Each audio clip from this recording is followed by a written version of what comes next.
Good evening, people. How are we doing? This is the Brews at 10 on my left eye. Wednesday the 13th November 2024.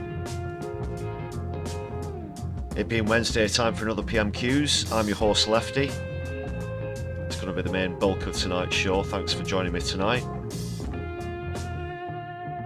Make sure you've hit that thumbs up button, everybody.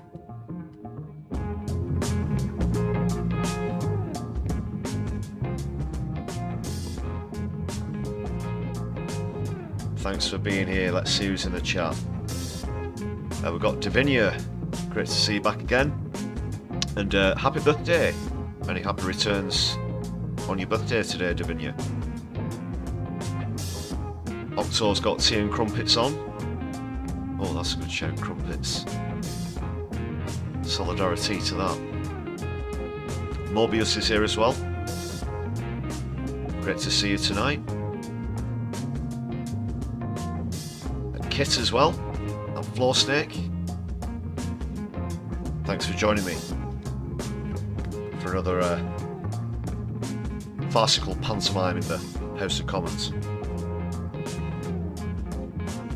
Plus one or two other bits and pieces.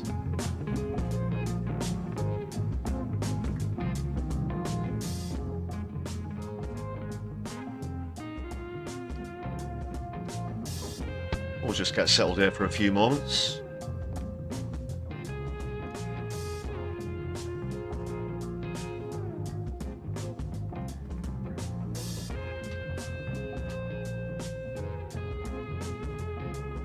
Yep, get yourself a brew, a cup of Solidari-Tea, or whatever you fancy. I can't stop thinking about crumpets now. That's your fault, Octo. Alas, I have none. I'm bereft of crumpets.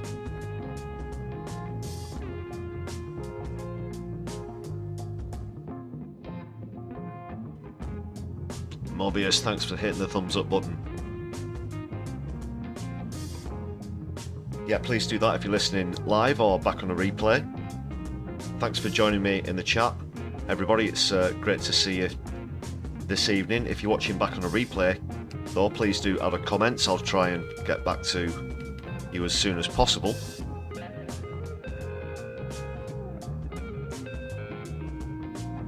Super chats are open as well this evening if you've got something you'd like to read out or a question, and super thanks if you're watching back later on.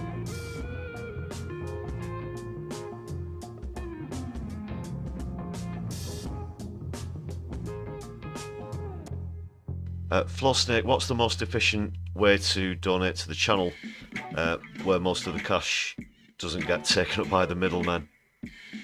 Well, essentially it's the same cut whichever way you choose to support the channel. That is on the live streams, whether it's a super chat, buying a membership, or gifting memberships.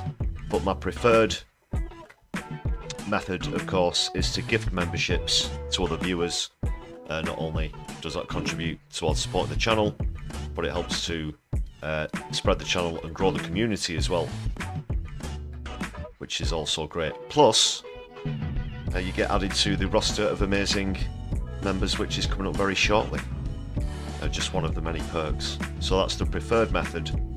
I do have a Buy Me a Coffee page as well for my left eye. I don't tout that so much. That takes a bit of a bigger cut as well. So yeah, for YouTube it's all the same.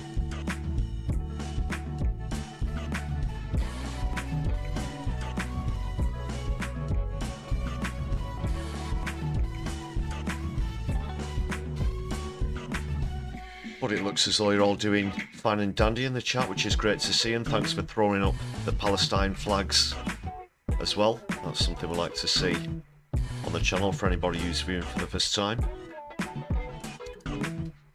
A bit of fun and games coming up as well with the Black Hole versus Deliver counter. I'll explain a bit more about that later on.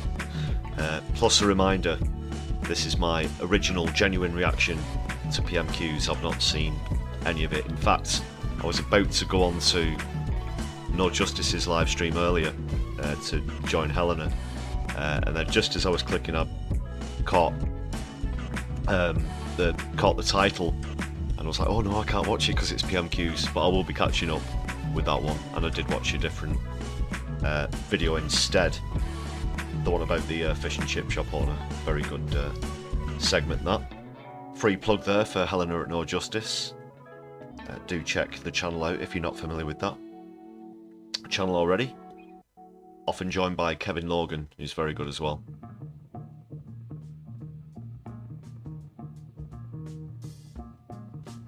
And see, Morbius makes a really good point there about gifted memberships. You started to view the channel regularly when somebody gifted you a membership. Thanks a lot as well for that, Morbius. As well as whomever originally gifted you said membership. Speaking of which, here's the members list, the aforementioned roster. Many thanks to every single one of you.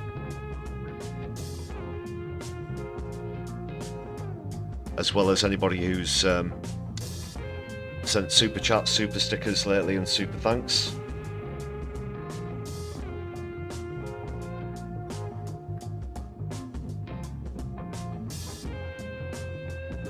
Added a few new members to the list. What was it? Since yesterday actually. Excuse me. So great to have you on board as well.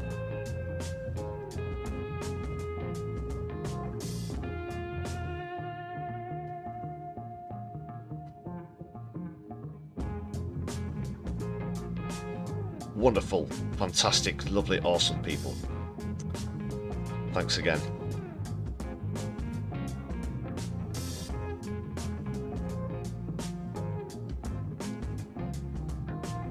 Okay, people, ladies and gentlemen, brothers and sisters, and we'll get started very shortly. I think I've got through all the formalities and set my stall out and done my shilling.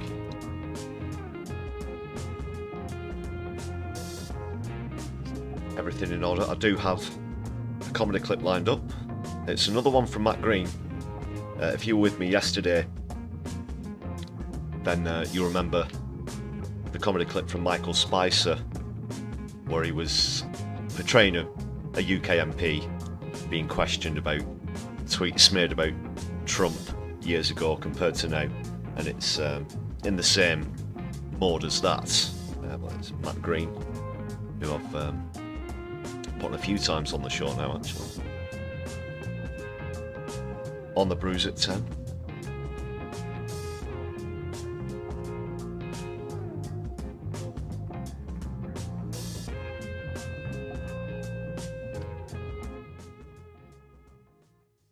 Yeah, so let's dive in.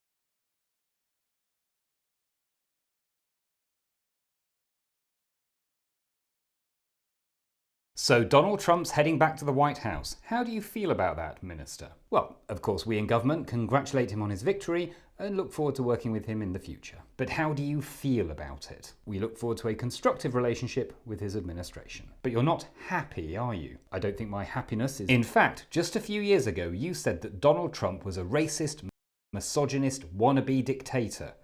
Do you regret saying that? What I said then is not relevant. After January the 6th, you also said that he should be thrown into jail. Do you still think that? I'm not going to comment on what... You were wrong, weren't you? Sorry? To say all of those things, because he won. He won the election. So everything you said is wrong. I'm sure that Donald Trump has better things to do than worry about things that I said in the past. He's probably not even aware of... We've sent him a tape. What? We put together a tape of all of the rude things that you and your colleagues have said about him over the years, and then we put it on X, and we tagged him and Elon Musk into it, and I believe that Elon Musk has just retweeted it. The legend. Why? What? Why did you do that? It's got over 1 million views already. Yes, but why did you do it? Because it's pretty embarrassing, isn't it? For you. Yeah, it is, but it's also pretty irresponsible, isn't it? And arguably a bit unpatriotic. Unpatriotic? Excuse me, I started wearing a poppy in June. You're trying to wind up two notoriously unpredictable, powerful and vengeful men, one of whom spent half of this summer directly targeting this government and trying to foment more rioting in this country. We're just reporting a story. But it's not really a story, is it? Pretty much everyone in the world at some point or another has said something negative about Donald Trump, including his vice president and most of the cabinet he's now appointing. Yes, but most of them have apologised, haven't they? Because they were wrong. How so? Because the American public just re-elected him, didn't they? So he can't be any of the things that they said he was. What? Well, winning an election means that everything that people previously said about you was wrong, and they should apologise. In that case, I think Keir Starmer might like a word. Look, we're just doing our job, holding you to account. Great. And who holds you to account? I'm afraid that's all we've got time for. Next up, as Gary Lineker announces he's leaving Match of the Day, we ask, could the famous footballer and crisps mercenary be lining up a run at Archbishop of Canterbury?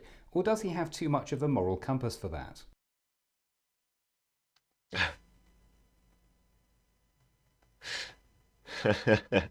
Just really like that ending as well, tying up that other news story. Great stuff there from Matt Green. Yeah, that was a good one as well yesterday from Michael Spicer. So do check Michael Spicer and Matt Green out as well.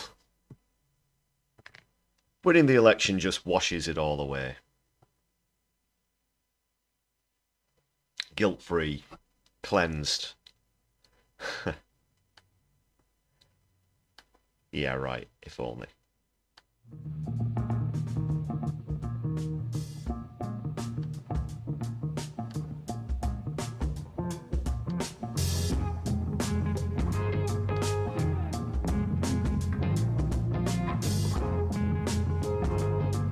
So then, I guess we'll dive straight into PMQs.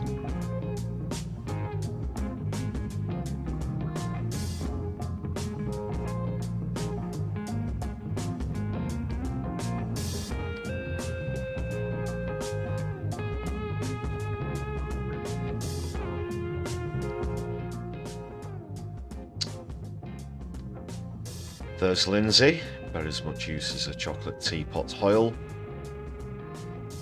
Just stop hoil. And I'll quickly explain the black hole versus delivery game for anybody who's not familiar. So, not that the rhetoric and syntax of politicians is predictable or anything, but I've concocted a little game. We're going to count how many times anybody says black hole, usually used along with the 22 billion pounds, excuse me, along with the 22 billion pounds deficit that Rachel Reeves and Starmer like to refer to. Also, anytime someone says deliver, we get a visit from Postman Twat in this seamlessly edited picture that I didn't definitely just knock up in 2 minutes after I had the idea. I'd have been meaning to get back to refining ever since. But we'll see this picture every time you hear the word deliver. So please keep your ears open, and you'll hear this noise every time a score registers. And we'll keep count in the top right corner of your screens as you look. And it was a very close contest last week. So we'll see if it's the same again. A narrow victory for Deliver after somewhat of a soaring comeback. It looked as though there could be another route, but then Black Hole fought back a little bit. Let's see what we get in this week's Prime Minister's Questions. Just turn the background music down. And let's get cracking. Feel free to place your predictions for the winner in the chat. This isn't a contest though, there aren't any prizes, I should be very clear about that. It's just a bit of fun. Unless you've already seen PMQs and you've been keeping score, that wouldn't be fair. Any genuine guesses for anybody who, like me, hasn't seen this week's PMQs before? We're also, I should say, very quickly considering mixing it up a bit. Fixing the foundations is also a good shout for something you could keep account of. And at one point, what was it, change? No, it was, how many times Starmer mentioned he's former Director of Public Prosecutions as well. That was one. That was back in the early days of the PMQ's reviews on My Left Eye. Even though the channel's just a year or so old now. Okay. Ready when you are, Lindsay. Let's go. Mr. Prime Minister's questions, Christine Jolly. Question number 1, please, Mr. Speaker.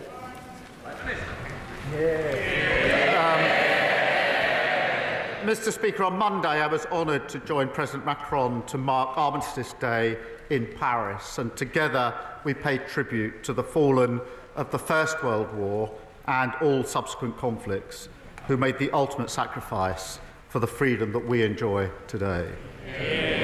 Mr. Speaker, I also attended the COP summit. My focus, as ever, was on British energy security and the jobs of the future that should be with these shores, central issues of concern to people in this country. It is also Islamophobia Awareness Month, and I reaffirm our commitment to standing against discrimination and racism in all its forms.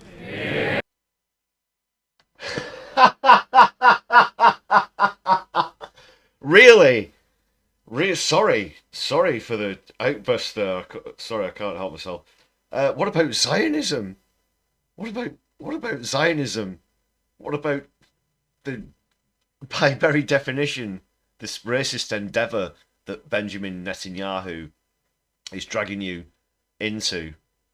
What about that? It's a purely racist remit. It's a purely racist endeavour. As well you know, Keith. Sorry to have to pause it. I didn't mean to be. So that's...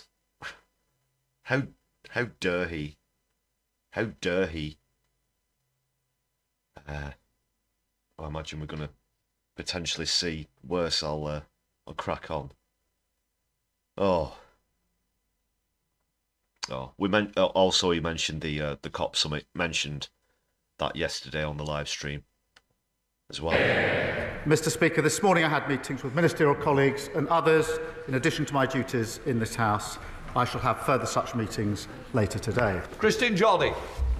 Thank you very much, Mr. Speaker. In the 2 weeks since the budget, I've been contacted by several GP practices in my constituency of Edinburgh West, including my own, I should say, with their genuine fears that the impact of the changes to National Insurance Employers' contribution will threaten their ability to continue to offer the public the health service at the standard they do at the moment.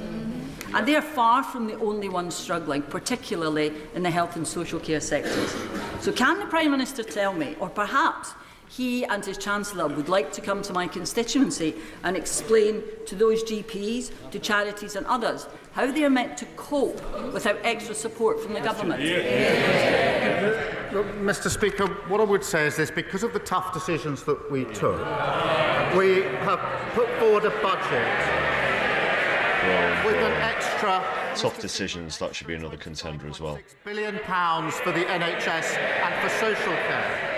That includes an increase to carers allowance and £600 million available to deal with the pressures of adult social care. We will ensure that GP practices have the resources that we need, and the funding arrangements between the NHS and contractors will be set out in the usual way. Lord Hatton. Mr. Speaker, members have raised their concerns with a range of damaging policies pursued Yes, by Solidari-Tea with Gaza on Islamophobia Awareness Day. Take nothing away from the serious of Islamophobia Awareness Day. Even backing harmful fracking when last in government. So is the Prime Minister aware of any attempt by the Leader of the Opposition to justify these dangerous positions which would cause untold damage to communities like mine in South Dorset? This government has given millions of people a pay rise of £1,400 by boosting the minimum wage. We've strengthened parental leave with better rights for parents. Got huge investment in. He said given, not deliver. Missed an opportunity there. To our schools and NHS, and all of that whilst ensuring that pay slips of working people have not been affected. It's clear whose side we're on, the working people of this country. Now, I haven't heard the Leader of the Opposition clarify why she opposes all these things, but now is her chance. Leader of the Opposition, Kemi Bernal. Is it Leader of the Opposition's question now? Okay.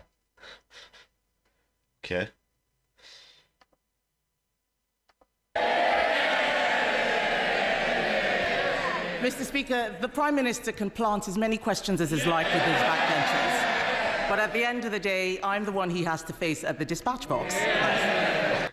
I was genuinely taken aback there, as shocked. I genuinely for a split second forgot that Priti Patel was back, and I just looked to Kemi Badenoch's right as we see her, and I was, oh,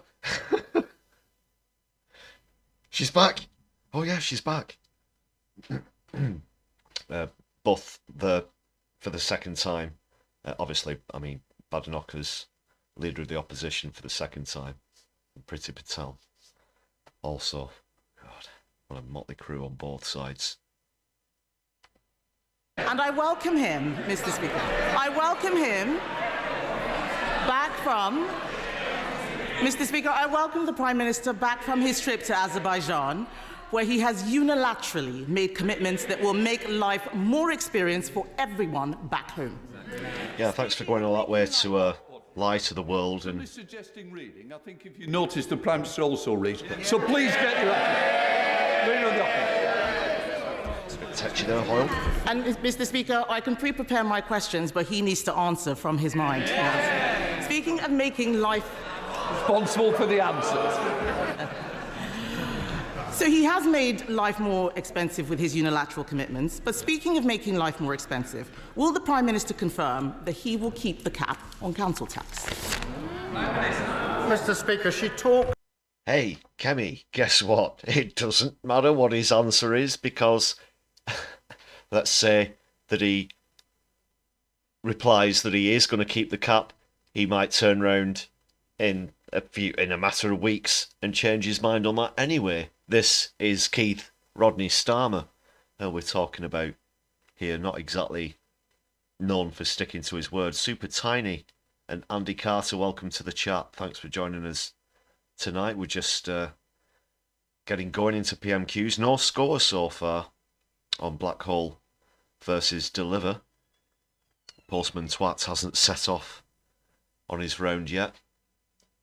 But we almost had one with Keith up and having the opportunity, but he said given instead of deliver.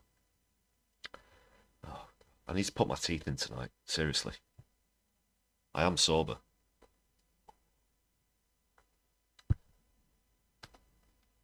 Of the trip to COP. I'm very proud of the fact that we're restoring leadership on climate to this country, for the UK. Because that will be measured in lower bills on energy independence and the jobs of the future. And in relation, and she may have missed. And shell companies for fossil fuel interests. Hooray! For blades for offshore wind. If she's opposed to that sort of action, she should go to Hull and say so. Stop Rosebank. Stop Rosebank. Stop Eleanor. I think the House would have heard that the Prime Minister could neither confirm nor deny whether there was a cap in council tax was being raised. So I will ask him this question. How much extra does he expect local authorities will have to raise to cover the social care funding gap created by the Chancellor's budget and increases in employers' NI? He told the member for Edinburgh West just now that he was covering social care. How much extra does he expect local authorities to raise? It's all very well, this knockabout, but not actually listening to what I said 3 minutes ago. It's a bit of a fundamental failure of the Leader of the Opposition. I just said £600 million. I repeat it, £600 million. He has repeated that number because he has probably not listened to the Labour-run LGA, who said that with no separate funding for the Chancellor's budget announcements, care providers will likely see increased costs, which will cost councils more, and all of the £600 in grant increase he is giving will not cover what is required for adult social care. It is clear that they had not thought through the impact of the budget, and this is the problem with having a copy and paste Chancellor. Did they not realise that care homes? Did they not realise? What, copied and pasted from you? GP surgeries, children's nurseries, hospices, and even charities have to pay employers' NI. We have put more money into local authorities than they did in 14 years. Now, occasionally, I like to get into the vogue, the fashion that's going around the House of Commons. I'm noticing a lot of the wider shots, so you can see a couple of examples here in this shot. There's a lot of sort of burgundy maroon colours going around. This PMQ's, look at Reeves there, the tie. When it cuts out to a wider shot, I noticed 3 or 4 people sat right next to each other, all wearing sort of burgundy maroon type colours. Anyone else pick up on that? C'est la mode, no? Absolutely catastrophic state. We produced a budget which does not increase tax on working people, nothing in the payslip, investing in our NHS, investing in our schools so every child can go as far as their talent will take them, investing in the houses of the future. If she's against those things, she should say so. I've also observed Rachel Reeves's usual lack of any sort of visual signs of glimmers of humanity, as usual. But also, Angela Rayner looks as though she's at a parents' evening for one of her kids, finding out all of the awful reasons that they've been in detention recently.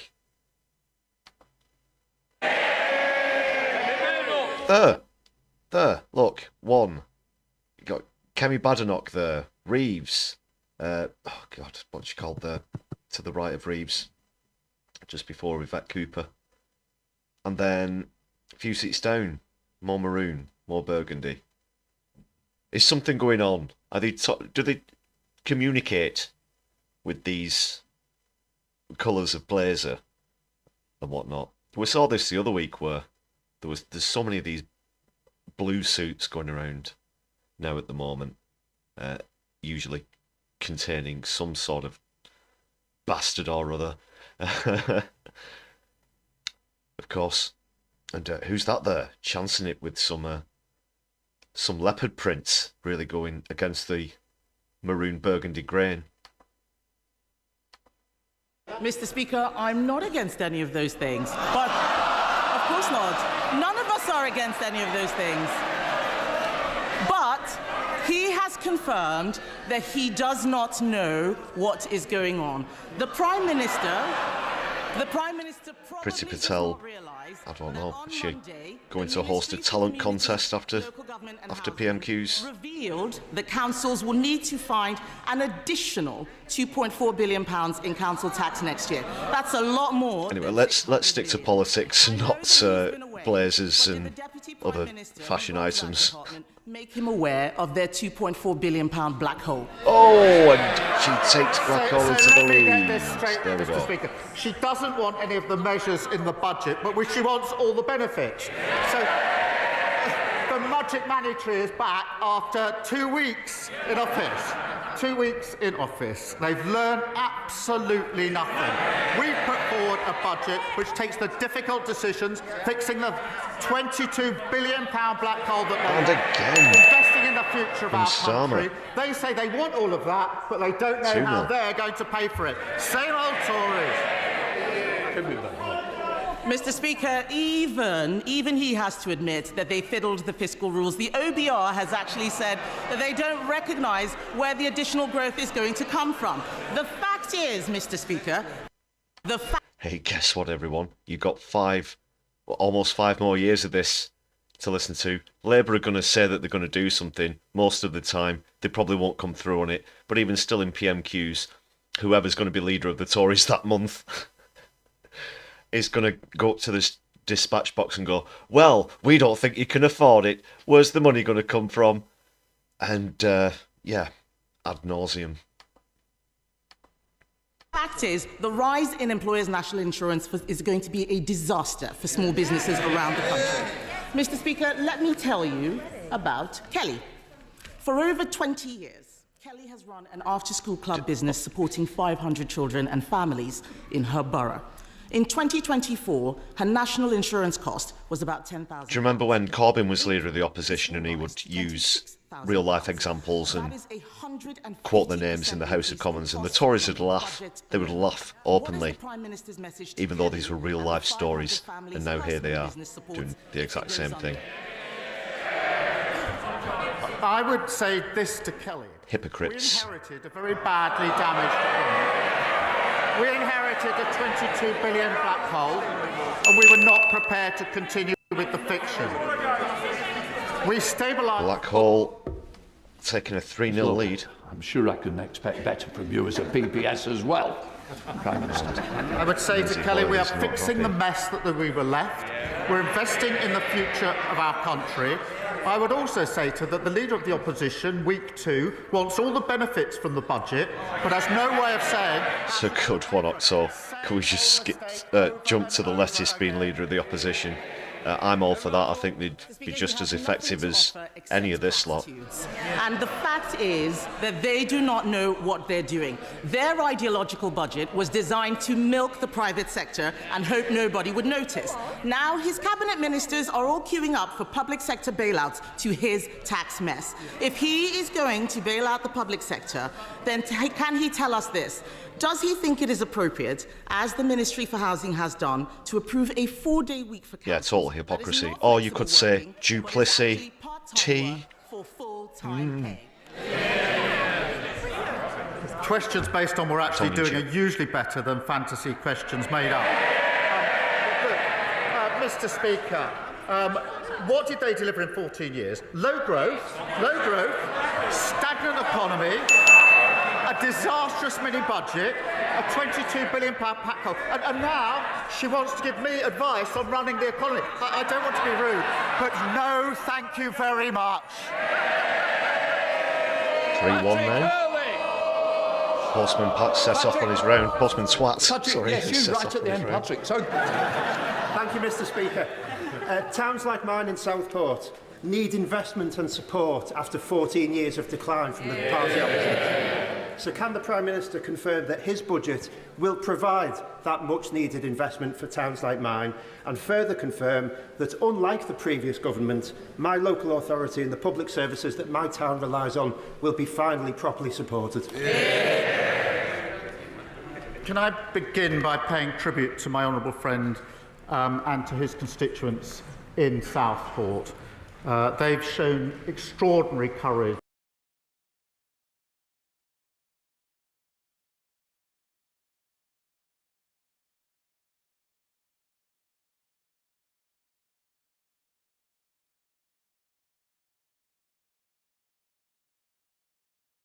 and resilience as they try to rebuild from the devastating tragedy and loss earlier this year. We will ensure, Mr. Speaker, that the people of Southport are supported now and in the years to come. The budget is designed to fix the crucial services that his constituents rely on, including £1.3 billion of new funding for local government, an investment in safer streets, in our NHS for the future, and that's the direction in which we're taking the country.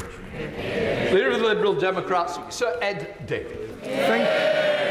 Thank you, Mr. Speaker. When it comes to fixing the crisis in the NHS that he's inherited, the Prime Minister has rightly recognised the need to improve access to GPs. But like my honourable friend, the member for Edinburgh West, GPs in my constituency are writing to me to tell me how worried they are about the impact of the national insurance hike on patient care. So listen very carefully to what he said to my honourable friend, but I have to say I hope he can think again.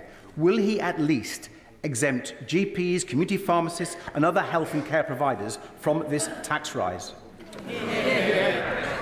I hear the point he makes and I understand the concern. We have made a huge investment in our NHS, the biggest ever investment in our NHS for many You're years. selling it off. You're going to sell it off. Streeton's going to sell it up the river.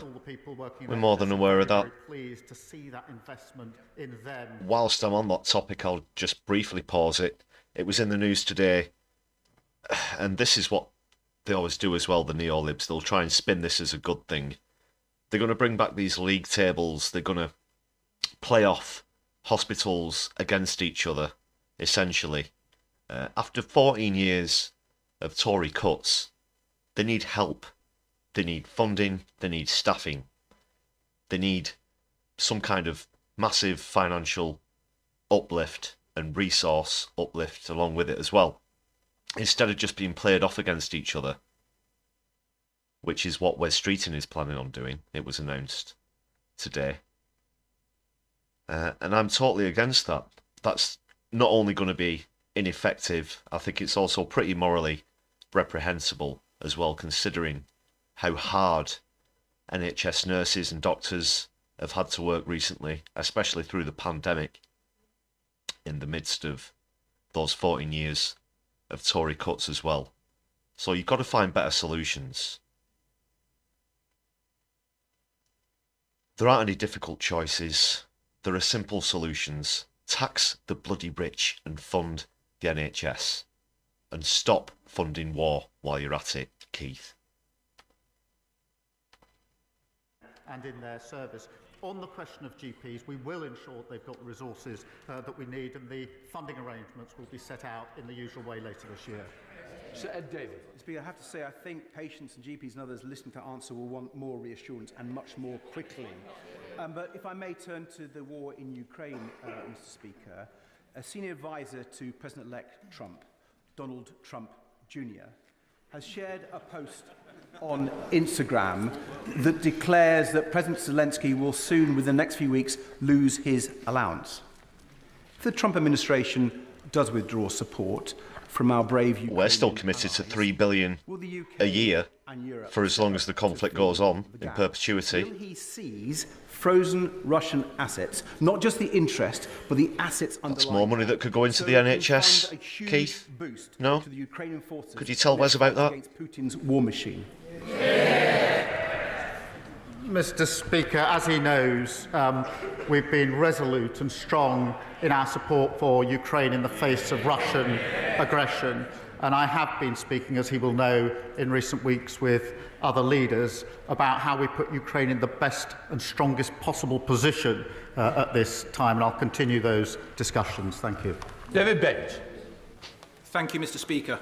Child poverty is a national scandal. In St Helens North, it increased by over 50% under the previous government. Does the Prime Minister agree with me that we need to address this, ideally cross-party? And if so, does he share my concern that the Conservatives have opposed actions we're taking with the budget, employment rights, housing and more, not to mention their leaders' comments on maternity pay, which suggest they just don't get what working families and their children need? My honourable friend is absolutely right. Under the party... Oh, that wasn't a planted question. We saw child poverty increase by 700,000. This was a budget that not only invests in our NHS and our schools, but also ensures that working people won't face... Andy, just your question in the chat. Ed Davies' previous point was that Trump said that he's going to be cutting off Zelensky's quote-unquote allowance, pocket money, as we say here in the UK. As soon as he gets in, essentially, he's bragged about bringing this conflict to a swift solution, although there's still speculation over what his modus operandi is going to be, but he's said that he's going to be cutting off, essentially, blank check for Ukraine, which is what they've had so far with Biden. That's what he was referring to. A penny extra in their pay slips or at the petrol. They'll still get $3 billion a year from us, of course, like I said. For tough decisions on tax, we haven't touched national insurance, income tax or VAT, just as we promised on working people. We also gave $3 million... Did you hear? They were like a flock of seagulls. Yes, you have. Yes, you have. Yes, you have. Yes, you have. The Tories. Okay, so he's used the term working people, which is obviously very vague, very spurious, in reference to the budget, saying that working people wouldn't be affected. He has put up national insurance for employers, not employees, of certain small, medium businesses as well. There's been uproar about that. I do suggest, like I said earlier, check out No Justice with Helena and her recent video about quite a relatively wealthy chip shop owner from Bath, I believe, who was complaining about taking a 3% hit on profits, even though I think last year they registered profits of over £2 million. But do check out the video in full. That's just one example. So yeah, this term working people has been pretty spurious, but it's just the way they all reacted there in unison. It was just almost as if someone whoever programs the Tories just hit the yes you have button and all at the same time. Yeah, Kit, that was the one. £22 for fish and chips this woman charges in her shop. That is restaurants. She's got sort of a small chain of them, and she was complaining. And Helena's main point was that at a certain point you change from being a worker to an owner. And obviously there's a massive difference there when we're talking about the means of production and profit and things like that. But for sake of brevity and not going off on a rant, I do suggest you check the video out for yourselves. Yes, you have. Yes, you have. The lowest paid, a pay rise, something which the party opposite seems to be opposing. Thank you. Gavin Robinson. Prime Minister, Lebanon is in crisis and my constituent Catherine Flanagan is in despair. Her 3-year-old son David Nally has been out of her care for the last 2 years. The Belfast High Court has indicated that he should be returned to his mother, and they have issued a bench warrant for the arrest of his father. But when she fled domestic violence in Beirut, she got no help or assistance from the UK Embassy. And when she has sought assistance from the Foreign and Commonwealth Office to be returned with her son, to see her son again, and this British citizen come back to the UK, she has not received the assistance that she or I in our community expect she should. Can I ask the Prime Minister to engage in this issue and at the very least ask the Foreign Secretary to assist my constituent in her earnest desire to see her 3-year-old son again? Can I Stam doesn't give for raising this half a crap about Lebanon, that's for sure. For all that he's doing on behalf of Catherine and David. I hope they get some comfort from knowing they've got an MP working so hard on their behalf. Speaking of which, Israel have officially claimed responsibility for those pager and walkie-talkie attacks recently. Shock, horror, surprise. Who could have seen that one coming? Ministers to ensure that he gets the answers that he needs on behalf of his constituents. Jacob Collett. Thank you, Mr. Speaker. The answer is my left eye saw that coming. It's the home of UK brewing and has the best pubs in the country.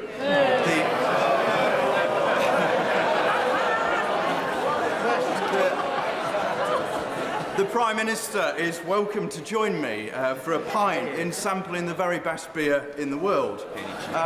As this government looks to reform business rates and consult on the changes, will the Prime Minister commit to ensuring that pubs and hospitality have a seat at the table? Mr. Speaker, last time I went to my honourable friend's constituency, I got to see the fantastic South Derbyshire College. I look forward now to testing his proposition that he has the best pub. Don't try and start any jovial back and forth here, Starmer. Here's one for a kick-off. Pubs are still closing down at record rates, as well as live music venues. When you first got in, you were considering banning smoking in pub beer gardens, which would have been detrimental towards trade as well. Sure that leaving the customs market didn't really help either. The single market, sorry, and customs union didn't really help. But you don't want to talk about that. And when you talk about pubs where Keir Starmer's concerned, there's only one image comes to my mind, and that's when he was on the campaign trail and he got kicked out of that guy's pub quite vocally by, admittedly, perhaps a bit of a slightly right-leaning pub landlord on the Brexit issue, but that's still now very refreshing to see. Get out of my pub. In his constituency on some future occasion. But pubs and breweries are such an important part of our culture and of our communities, and that's why the budget delivered an £85 million per year tax cuts for pubs, reducing the duty on a pint. We also delivered a 40% relief on business rates for next year and permanently lowering them for the year after. We're protecting small businesses by more than doubling the employer allowance to £10,500. Got another one. In the past week, there have been reports of more schools who are slated for closure as a direct consequence of the Prime Minister's... Very good point there as well. You'd have to drink 650 pints to get one free. As if you're going to see a penny off a pint. As if that's ever actually going to get through to the prices on the bar. Pathetic. A penny off a pint, my arse. So if a pint was £6.50, as per your example, it's now going to be £6.49. That's not going to happen, is it? Let's be realistic. Those that save to send their children to private school because they believe in aspiration and opportunity. What I would say is that every single parent shares that aspiration and opportunity, whichever school they send them to. Under the last government, we didn't have enough teachers in basic subjects in our state secondary schools. They were prepared to tolerate that. I'm not. Mr. Speaker, 3 million people across the country, including an estimated 70,000 in Wales, will benefit from Labour's budget measures on the minimum wage and the national living wage. Contrast that with the Leader of the Opposition, who said minimum wage was hurting businesses, or the Shadow Chancellor... Should be £15 an hour. Shut up, sit down. At least £15 an hour. Anything below that is pathetic. An underperformance. The Tories have no interest in protecting working people or boosting the income of the lowest paid. Mr. Speaker, it was the last Labour government that introduced the national minimum wage. In the teeth of opposition from the party opposite, I'm proud that this government has now increased it by over 16%. That means an increase of over £2,500 a year for a full-time worker who are aged 18 to 20. Whether it's our employment rights bills or decisions at the budget, this is a government that is proudly on the side of Britain's working people. Good job. Thank you, Mr. Speaker. Now that Sue Gray has remarkably turned down the opportunity to be the Prime Minister's special envoy to the nations... I should point out you don't have to drink the whole 650 pints in one go. This is over, some time, of course, with the savings about the penny on the off of a pint, I should say. Missed that question there. It was probably shite. Well, one-word answer. Thank you, Mr. Speaker. I represent loads of hard-working mums and dads in Tipton, Wednesbury and Coseley. Last week, the Leader of the Opposition's campaign chair, Rachel McLean, said it was not the right decision for the Tories to expand childcare provision. Will the Prime Minister confirm that this Labour government believes in supporting working families and will work to get them the childcare they need? Let me be absolutely clear. This government is committed to making childcare more affordable and accessible. The party opposite voted against making life easier for working families. They've learned absolutely nothing. We're committed to £1.8 billion to expand access across childcare, creating 3,000 new school-based nurseries and family hubs. And I'm proud that we're taking the country in the right direction. Mr. Speaker, Article 2 of the United Nations Genocide Convention makes it explicitly clear that genocide is not about numbers, it's about intent. And the intent of the Israeli government and the IDF has been explicitly clear in words and in actions over the past 400 days. More than 45,000 innocent men, women and children killed. On the 28th of October, the Foreign Secretary denied that a genocide was even taking place and suggested that the Israeli army had not yet killed enough Palestinians to constitute a genocide. And last week, the PMQs, the Prime Minister started that he has never referred to the atrocities happening in Gaza as a genocide. Will the Prime Minister share his definition of genocide with this House, and will he state what further action he is prepared to take to save lives of desperate and starving men, women and children, given that we now hold the presidency of the United Nations Security Council? It would be wise to start a question like that by reference to what happened in October of last year. No, Keith, you can't just keep saying October last year, October 7th, like it's some sort of magic wand. Address the question about the genocide. I just want to skip back slightly there. As he was getting up, I heard someone mutter, "Release the sausages, release the hostages." Did you hear that? Just before he stands up. And will he state what further action he is prepared to take to save lives of desperate and starving men, women and children, given that we now hold the presidency of the United Nations Security Council?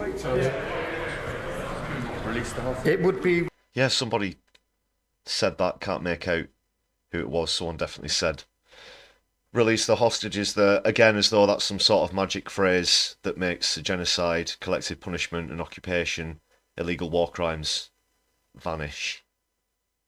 Let's just hear the rest of what Keith's got to say about that. But the way he put that as well, the only way I have to start answering that is, October the 7th, October the 7th. The ignorance and the imbalance is unbelievable. Wise to start a question like that by reference to what happened in October of last year. I'm well aware of the definition of genocide, and that is why I've never described this and referred to it as genocide. Katie White. Oh, that is awful. That is awful. That is awful. You're a human rights lawyer. You're a human rights... He quoted the actual... I'm just going to go back again. Just pardon me. The Prime Minister started that here in words and in actions over the past... hubs, and I'm proud that we're taking the country in the right direction. So he cites the exact legislation, Mr. Lawyer. He cites the exact legislation that the United Nations... You think you're bigger than the United Nations, Keith? The exact laws that the UN are quoting, and you're going to ignore that by pretending that you're a bigger, better lawyer? Is that it? I'm a human rights lawyer, so I know the definition of genocide. That's pathetic. It's awful. Mr. Speaker, Article 2 of the United Nations Genocide Convention makes... Article 2 of the Genocide Convention. There's a giveaway, Keith. There's a giveaway in the title of the legislation. And it's the United Nations. That responds... Right, I'm going to go on a clip. I'm going to go on a clip rant now. I can't believe that. That was appalling. That was appalling.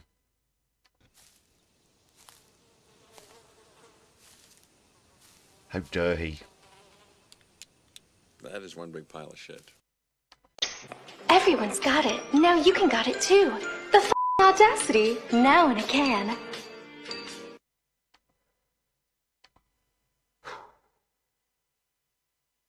Absolute fucking hubris. Absolute hubris. It is a genocide. And well he knows it, but he's paid up and blackmailed to the eyeballs to say otherwise. This man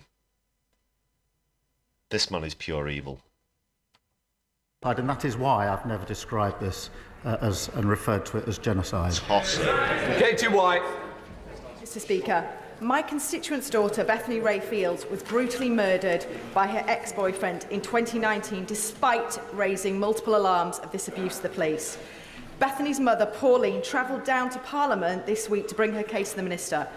Does the Prime Minister agree with Pauline that more needs to be done to shift the culture towards believing and reacting fast to victims when they sound the alarm of concern as one way to reduce violence against women and girls? What happened to Bethany is appalling. My thoughts, as I'm sure the whole House, is with her families.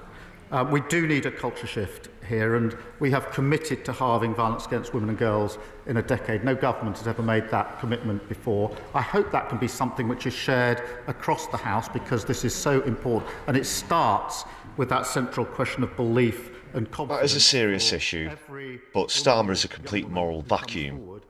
He can pretend to be concerned and preach about domestic matters of abuse. But when you look at what's happening in the Middle East as well, and how he turns a blind eye to that and turns the other cheek, it's complete double standards yet again. I'm sure the Prime Minister what and the is whole this House prick wish to congratulate doing Donald on Trump my television? on his landslide victory last week. Is that Hold on.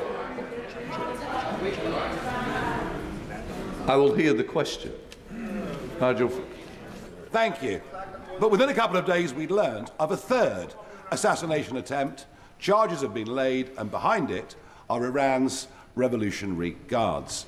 Has the time not come, Prime Minister, to prescribe what is so obviously a terrorist organisation? What a load of bollocks. And in doing so, not just do the right thing, but maybe mend some fences between this government and the incoming presidency of Donald Trump's, given that the whole of his cabinet have been so rude about him over the last few years.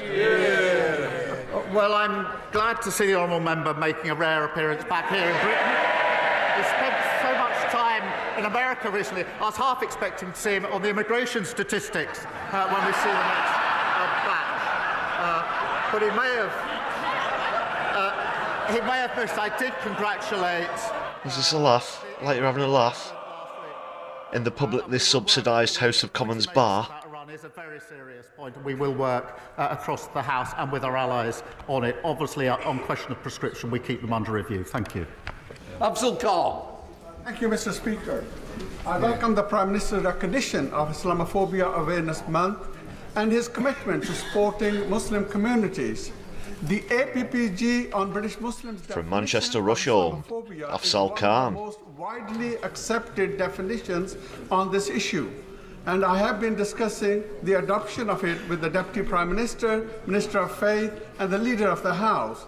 Given recent riots and doubling of Islamophobic hate crimes over the last decade, can the Prime Minister outline the steps this government will take to tackle this issue and commit to ensuring a clear and effective definition of Islamophobia? Well, I thank him for raising this important issue. Whatever the hatred, there has been a rise in the last... He doesn't know the definition of a genocide. I don't expect him to know the definition of Islamophobia either. Any rise in hatred, in whatever form it is, including Islamophobia. We are working with others to take this forward. When it comes to definitions of racism, Keith's about as much use as an ashtray on a motorbike. Speaker, I was in South Lochaber at the weekend speaking to pensioners who still cannot understand why the Prime Minister chose to take away their winter fuel payment. Shame. And one of them remembered from just 2 years ago, the then Leader of the Opposition saying, "Looking ahead to winter is frightening. I've met pensioners who have no idea how they'll heat their home." And she asked me to ask...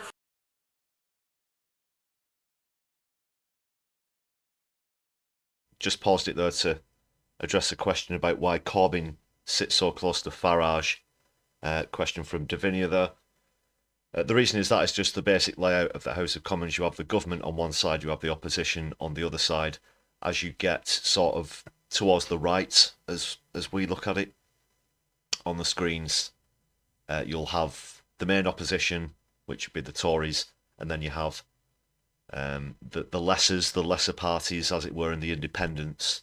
So you'll have Reform and the Greens and Independents sort of mixed in together there in that bit, quite close to the SNP and other smaller parties as well. So that's why they're so close together. Don't worry, they're not getting friendly, I'm sure. You, Prime Minister, whatever happened to that guy? Yeah. Mr. Speaker, as he knows from previous answers, we've taken tough decisions in this budget to deal with the situation that we faced.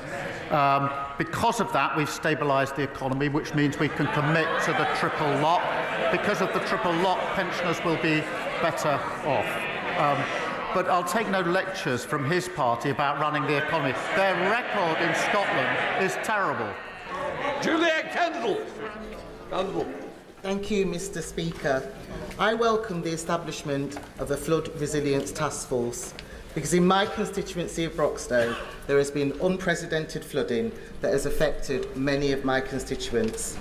There's rising concern and significant financial insecurity for many who face distress, trauma and fear in their own homes. May I ask the Prime Minister what other measures he's taking to improve flood resilience and support that will be available to my residents and my constituents in Broxtowe? I do know the dreadful impact that flooding has had on her constituency, including with Storm Henk earlier this year. The last government left flood defences in the worst condition on record. We are investing £2.4 billion in flood resilience over the next 2 years, and we've launched a flood resilience task force to coordinate national and local flood preparation. Task force. The task force is out. The doors have opened on the hangar and everyone's walking out in slow motion. Task force. The residents of my constituency in South Basildon and East Thurrock are facing a triple whammy of increased council tax of 50%, reduced public services, and a borrowing on £1 billion worth of emergency funding, which is 1% above base. That 1% is £10 million approximately per year that's going to the Treasury that could be spent on frontline services in Thurrock. Will the Prime Minister commit to reducing that rate so the money can go where it belongs? Well, I thank him for his question. The last government made life even more difficult for councils needing exceptional financial support by charging a premium on borrowing. That was the wrong decision, which had a huge impact on vital services, and we will be taking a different approach. We're delivering in real terms increase on core public, on government spending power, and that will benefit his constituents. Sir John Joseph. Thank you, Mr. Speaker.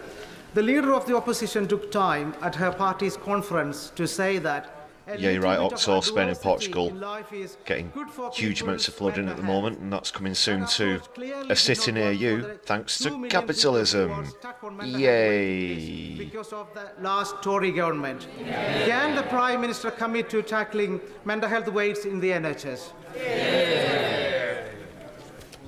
I think we've obviously recognised the devastating impact that mental health problems have on people's livelihoods, and Lord Darcy's report showed that waiting lists are far too long, and there's a shocking decline in mental health in children under the last government.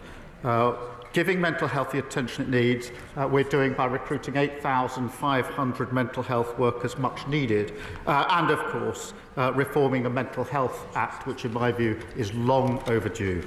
Alex Blower. Thank you, Mr. Speaker. Chalk stream rivers are rare with a unique ecology.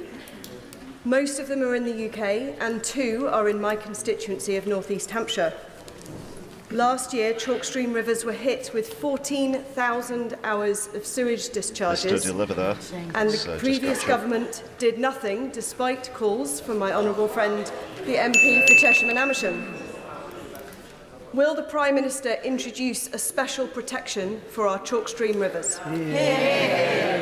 Well, I thank her for raising this, and we are committed to protection and restoration of unique chalk streams. She's right, the destruction of our waterways should never have been allowed, and we've announced immediate action to end this disgraceful behaviour. New powers with tougher penalties, including fines, banning bonuses, and bringing criminal charges against those who persistently break the law. We've also launched a water commission. Thank you. Thank you, Mr. Speaker. I welcome the Prime Minister's leadership on an international scale to smash the criminal gangs that smuggle people across the border. This Labour government having returned over The enemy arrives by private jets, no right not by to the UK, small boats, which is madam. 20% more than the party opposite. Will the Prime Minister confirm that he will continue this trade and smash the gangs that profit from people's misery? Yes, the last government lost control of our borders. And in the first 6 months of this year, small bite arrivals were up 18% on the same period last year. They spent £700 million on returning, 4 volunteers to Rwanda. Since coming into office, we've returned 9,400 people with no right to be here. Our version of xenophobia will be much better than the Tories. Yeah.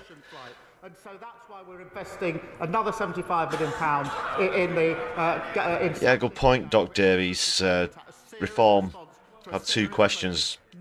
Not heard from Corbyn in the PMQs for a while. Mr. Speaker, ensuring every child has access Have the SNP been up yet? I'm sure is a priority for all across this House, and I welcome the announcements for extra funding for children with SEND at the budget. The Chancellor in her speech announced a £2.3 billion increase in core spending and £1 billion for SEN. However, the budget document states that they are in fact both from the same pot, announced twice, which is correct. I think Rachel Reeves is in airplane mode, in power saving mode. Just sit there and move slightly. That is of concern across this House, because I think all members are recognising the appalling record of the last government. It's been raised from his own benches, the appalling state of SEN. So I'm very proud of the money that this government is putting in where the last government failed. Mr. Strathern! Mr. Speaker, there's not a week that goes by where my office isn't contacted by young people and their families who are being let down by the shocking state of SEND provision locally. Across my constituency, I'm trying to work across party lines to push both Central Bedfordshire and Hertfordshire Council to do more. And I welcome the fantastic extra news in the budget about additional funding and subsequent announcements about increased support for mainstream settings. But we know we're going to do more, need to do more. So can the Prime Minister assure my constituents that we won't shy away from the whole system reform needed to finally ensure every young person has the support they need to thrive in school? No, we won't shy away from that challenge because it's far too important for the children and the families and the communities involved, and therefore we will not only put the necessary money in, but we Guess how many schools are left in Gaza, Keith? Guess how many? And we will finally fix the problem, another of the problems Guess that how we many inherited universities? From the lot opposite. Final questions for Alex Shelby. Universities. Thank you, Mr. Speaker. On the 29th of November, this House will be asked to consider at second reading one of the most consequential pieces of legislation to this country's make-up. But I am generally approaching this with an open mind, but have many concerns. And what concerns me, Prime Minister, is the short space of time on that day. So could I ask you, Prime Minister, that before we get to the 29th of November, that the government will make a commitment that we can have 2 days, 16 hours of protected time on the floor of the House in government time, that we can examine and debate in this House the report stage, so that many of the arguments we are concerned about may be able to be brought out then, because otherwise, Prime Minister, people like myself may decline a second... Nice one, Clive. Stand and deliver donations to my wife, the Adamant song. Well, I'm grateful to him for raising this issue. It is My wife's got a obviously new frock. an important issue, an important vote. Well, And I there's the know that there are sausages. strongly held views on both sides of the debate across this House, and that's why it will be a free vote. I think every member needs to decide for themselves how they will vote on it. It's a free vote. I do think there's sufficient time allocated to it, but it is an important issue. Right, that completes Prime Minister's questions. Let the front benches. No points forward to come after UQs and statements, which you well know. Well, that was that. It looks as though there could have been a fight back from Postman Twat, but the delivers not quite managing to overturn Blackall's lead there. So 4-3 victory for Blackhall this week. Another tight contest.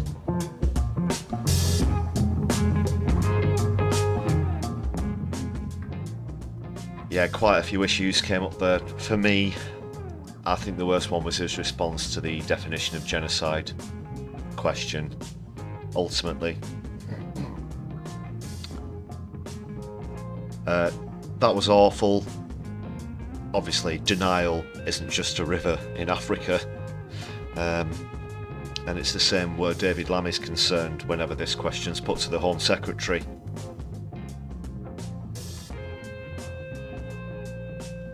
So they just want to dance around the issue of legality whenever it's raised. A few other topics come up there.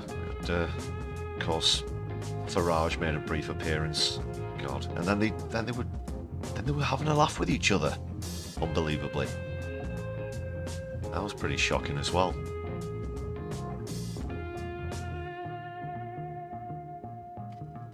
And has anyone activated Rachel Reeves, taken her out of airplane mode? Can she get up by herself, or does someone have to leave the USB plugged in for a bit longer before she can... maybe she'll just have to sit through the next session while she charges up. Did you actually notice Lammy in PMQs there? Not sure if he was around. Badenoch was crap. You're right there, Kit. But I wouldn't expect any. Well, I'd say any less. I wouldn't expect any more from her or any other Tory. Any more than I'd expect decent performances from Labour. What a neoliberal pantomime shit show. So yeah, share your thoughts in the chat. Let us know in the comments what you thought about this week's PMQs as well.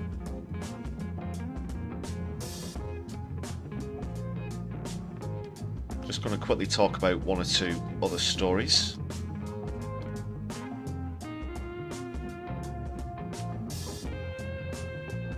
Starting with Trump, who's taken on Elon Shitehawk Musk as a special advisor, because obviously questions will be raised if he actually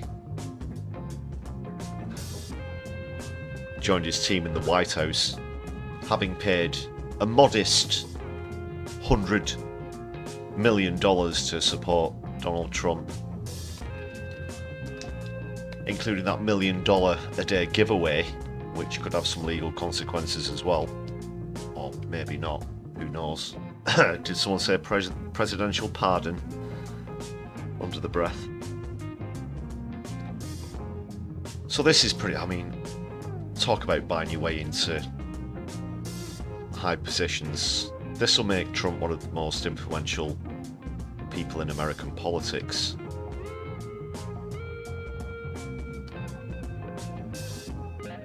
In a clear, very clear-cut case of corruption, nepotism, whatever you'd like to call it, it's wrong. Just got the article up, let me find the bit I'm referring to. Sorry, it's been quite a bit. About who he's got on board so far. Let's go through a quick summary to start off with. Obviously, Elon Musk's on there. Vice President's going to be JD Vance, of course. God.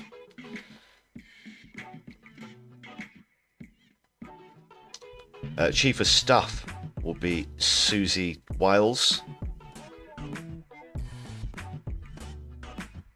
US Ambassador to the United Nations is going to go to New York. Congresswoman Elise Stefanik, Director of Intelligence.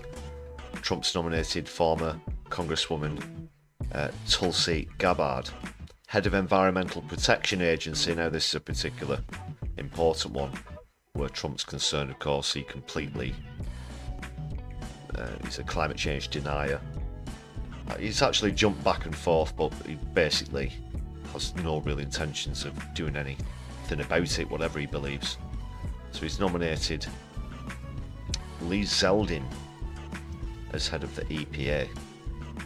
So he's probably going to be the one who's getting all the bribes for companies dumping sewage into rivers and lakes. There's going to be more to be announced as well.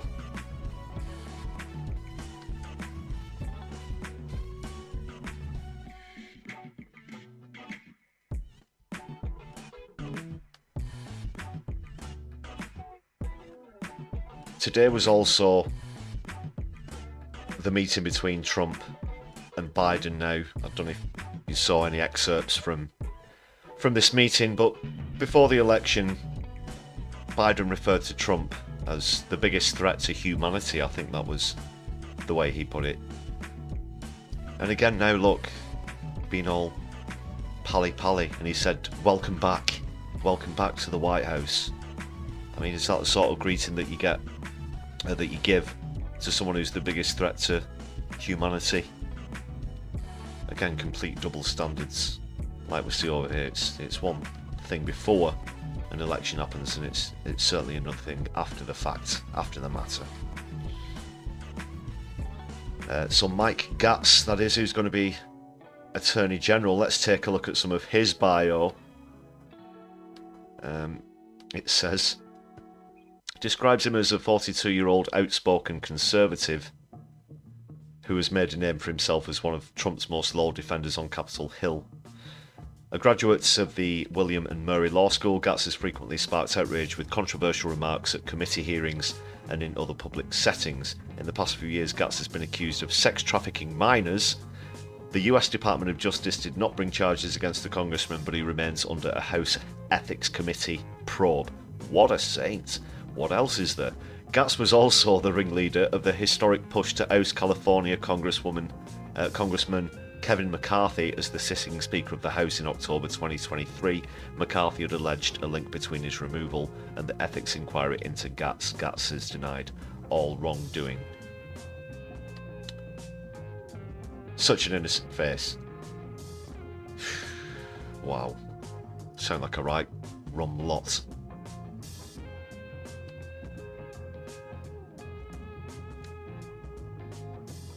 An Elon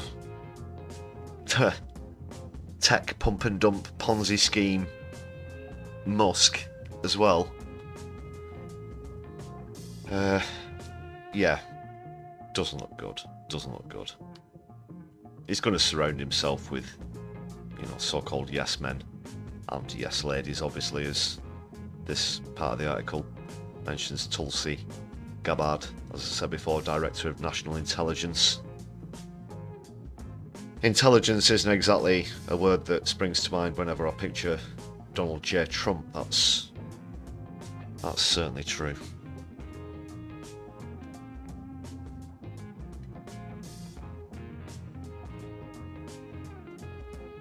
And he's won the House of Congress as well. It appears 218 to 208. He's going to have both houses. Quite a scary amount of power he's going to have as well. Let us know what you think about Elon Musk getting on board there as well. Does that just reek of corruption or what? Let me know in the chat or in the comments. Just quickly wanted to touch on that one.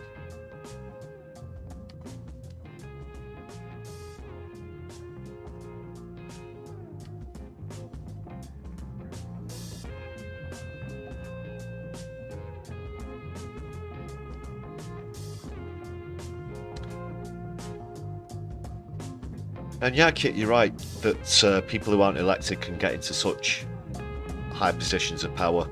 Reminds me of certain people here in the United Kingdom. Oh, I'll just pick any bloody name at random. Peter Mandelson, let's say, for example, who has an incredible amount of influence within the Labour Party, of course, despite being unelected. You have others, and have had others in the past, spin doctors, for example, such as Alistair Campbell, spring to mind, but this shouldn't be allowed to happen. Mentioned Jonathan Ashworth as well before, who was unseated in the last general election, but for some reason was still making several appearances on the mainstream media rounds and has landed some sort of position via the back door within the Labour Party as well. So it shouldn't happen, it shouldn't be allowed to happen within the system, it should be completely airtight. It's completely undemocratic.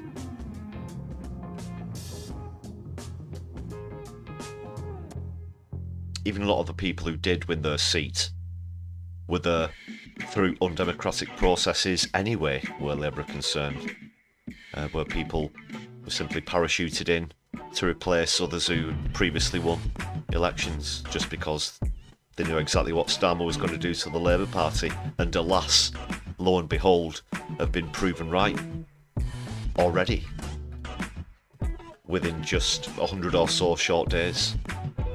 Labour taking office, he's turned out to be exactly what they thought, and they were kicked out anyway. It's disgusting, absolutely disgusting. Okay, it's getting towards 11:30 now. I'm going to have to call it a night very shortly. I do of course want to say another massive thank you to all of the members on the channel. Some of you have been joining us tonight, so it's been great to see you as well. And a final reminder, you can join this list of wonderful supporters for just 99 pence. Everybody also, please make sure you've hit the thumbs up button on the stream before we bring things to a close, but don't go anywhere. As always, I'm going to see if there's a possible redirect. Now I know that obviously Helena was on earlier, like I said. Maybe Kev's still on. Let's see if anyone's got anything scheduled or scheduled. There's just Navarra Live that's scheduled for tomorrow. Nothing live on at the moment, so I'll just redirect you to that. Or you could go through the playlist of My Left Eye's content, or check out some more Brews at 10 live streams, or either PMQs or the Brews at 10 or Sunday live stream if you like. Get a binge going. Why not? So yeah, massive appreciation to everybody on that list, everybody who's bought gift memberships recently as well, and thanks for recent super chats, super thanks, super stickers, etc.